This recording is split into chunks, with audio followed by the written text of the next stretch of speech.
We'll start with LR428, introduced by Senator Dubas, to examine issues related to beekeeping and honey production and marketing.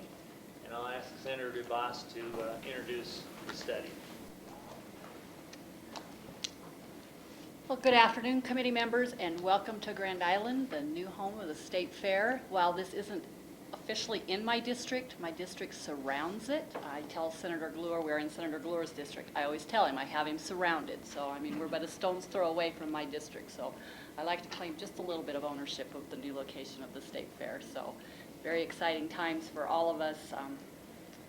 Everybody should be very pleased with what they're seeing so far. So hopefully it'll be a very exciting 10 days, and I think this is a great way for us as the Ag Committee who dealt with the State Fair to have a hearing on the opening day of the State Fair. I guess I forgot to say my name and spell it. I am Senator Annette Dubas, A-N-N-E-T-T-E, D-U-B-A-S. I represent District 34. Annette, I'm going to ask you to stop a minute. Sure. Can you hear Senator Dubas? Not at all. It's okay here. Some of you can, some So I of you need to can't. holler So, a lot louder. We'll try to be as clear as we can. Okay. I will do that. Okay, I introduced this resolution after working with the Department of Ag and several honey producers to determine if we needed a definition of honey and did it need to be done through rules and regulations through the Department of Ag, or if we needed to do it through legislation. After some phone calls, conversation, and some research, we felt like we probably were going to need to do this through the legislative process. We'll continue to look at that after this hearing unfolds. Mr. Keith Nielson, who is one of my constituents, and I did pass out some information to you before the hearing, and there's a newspaper article that features Mr. Nielson, so I think you'll find that very interesting. But he's the one that contacted me originally with the request to look at adopting a honey standard. So since then, I have learned a lot about honey and honey production in the state of Nebraska. These people take their industry and the work that they do very seriously and are proud of the wholesome and nutritious product that they are able to produce in partnership with our state insect, the honeybee. In 2006, 5 of the major honey trade groups asked the Food and Drug Administration to adopt a uniform honey standard. There was an international standard adopted, but we didn't have one adopted for our country. For a variety of reasons, this route has not been successful. So the American Beekeeping Federation and the American Honey Producers Association, along with other interested producers, decided that a more effective approach would be to have each state adopt the uniform standard. This would serve 2 specific purposes. With all states hopefully having adopted this uniform standard, it would encourage the federal government to then take action. And second, it would give producers standing in court to take civil action to preserve the integrity of the honey industry. One of the largest honey packers in Michigan was sued for adulterating honey. The case was lost because the courts said there was no definition of what honey really is. The term honey is used very freely in our food production business. Consumers' understanding of what honey is eroding. A codified definition would build consumer confidence. There's a website that I checked out. It's called the Wall of Shame. And this lists many products that we are very familiar with that have honey in their name. Yet many of these products use adulterated forms of honey, or some use no honey at all. Several of the products that have no honey in them include Kellogg's Weetabix Honey Wheat Crackers, Orville Redenbacher's Honey Popcorn, Frito-Lay's Rolled Gold Braid Twist Honey Pretzels, and General Mills Pop Secret Honey Butter Popcorn. That website is bequick.com/wall, and I think you find it very interesting. They go into all of the different degrees that honey is used in the various products. One of my favorite pieces of candy is Bitto honey, and you know in the ingredients list on any package they go from the most used ingredient down to the least, and in this piece of honey, less than 2% honey is used in this product, yet the word honey is used in it. A survey done in 2005 indicated that 82% of those surveyed used honey.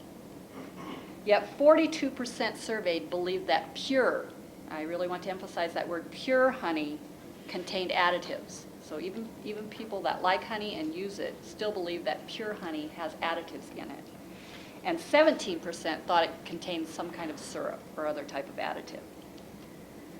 So while the honey industry in our state might not compare to our grain or our livestock production, it is still a very viable business, especially in these days with growing interest in farmers markets and consumers wanting to have a better understanding of their food.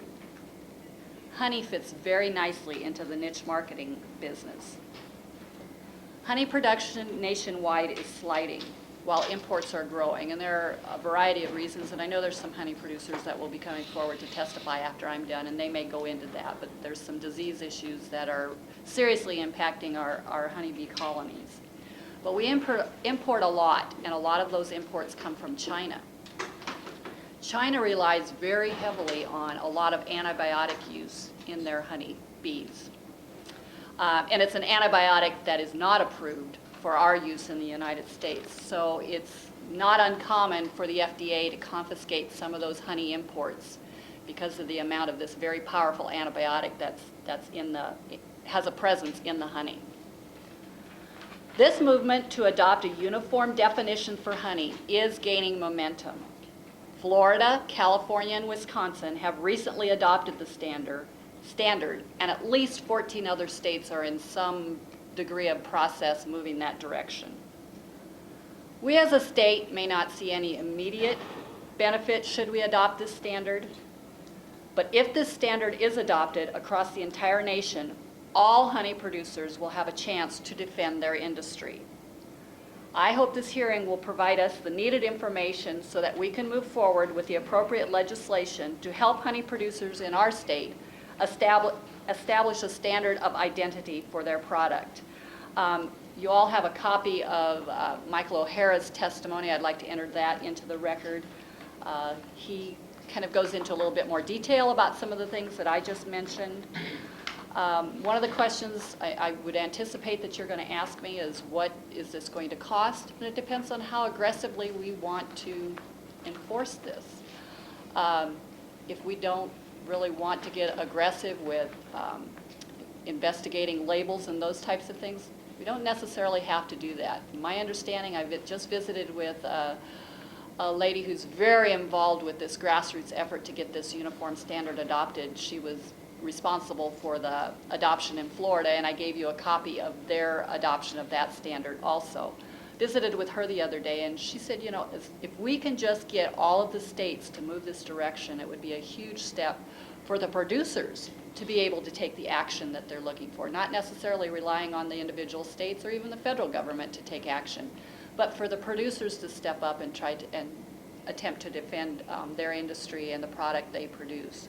So I would really look forward to working with the Department of Ag, honey producers, Dr. Ellis from the university, very well-known and respected authority on honeybees and honey. I have had some conversations with him, so that I do have some great resources available for my use to move forward with this adoption. So with that, I'd be happy to answer any questions, but as I said, I know there's some producers behind me who are the experts in this area. Okay, thank you, Senator Dubas. Any questions from the committee? On these products that you named that don't have any honey in them, I guess I've tried a couple of them, and I thought there was a honey taste. There's probably some kind of a sweetener in it, but it's not honey. Okay.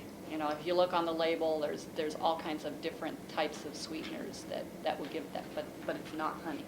And so that's, as I said, that's the producer's concern, that it's eroding that understanding and that confidence with their consumers. Okay. Any questions? Thank you, Senator Dubas. I hope you come back up here Thank because you. you I was going may to ask need you if I some could. questions